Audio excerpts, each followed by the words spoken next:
ইউটিউবের নতুন আপডেটের ফলে এখন কিন্তু আপনি ইউটিউবে ভিডিও না বানিয়েও টাকা ইনকাম করতে পারবেন। বিষয়টা অবিশ্বাস্য মনে হচ্ছে, বাট একদমই না। এই সুবিধাটা কিন্তু আমরা প্রথমবার পেয়েছিলাম ফেসবুকে, যেখানে আমরা রিমিক্স করে কিন্তু আমরা বা ডুয়েট করে কিন্তু আমরা টাকা ইনকাম করতে পারছিলাম ফেসবুকে। বাট এটা রিলসের সাথে কিন্তু ইউটিউব আরও এক্সট্রা কিছু ফ্যাসিলিটিস দিয়েছে, যেমন ফুল লেন্থ যে ভিডিওগুলো রয়েছে সেইগুলোতেও কিন্তু আপনি ডুয়েট করতে পারছেন বা রিমিক্স করতে পারছেন, আর এখান থেকেও টাকা ইনকাম করতে পারছেন।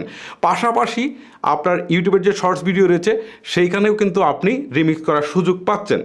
সো আমার মনে হয় যে ফেসবুক থেকে ইউটিউব একটু বেশি সুযোগ সুবিধা দিচ্ছে ভিডিও না বানিয়ে টাকা ইনকাম করার। যাই হোক, কীভাবে এই কাজটুকু করবেন চলুন আপনাদেরকে একটু প্র্যাকটিক্যালি দেখাই। শুরুতে আমরা ইউটিউবের অ্যাপসে চলে গেলাম। অ্যাপসে আসার পর আপনি এমন একটা ভিডিও সিলেক্ট করবেন যে ভিডিওটার অনেক বেশি ভিউজ রয়েছে বা যে ভিডিওটা অনেক বেশি পপুলার। ধরেন মিস্টার বিটসের ভিডিওগুলো খুব বেশি পপুলার, সো আমি এটা দিয়ে দেখাচ্ছি। এই ভিডিওটা প্রথমে ওপেন করলাম।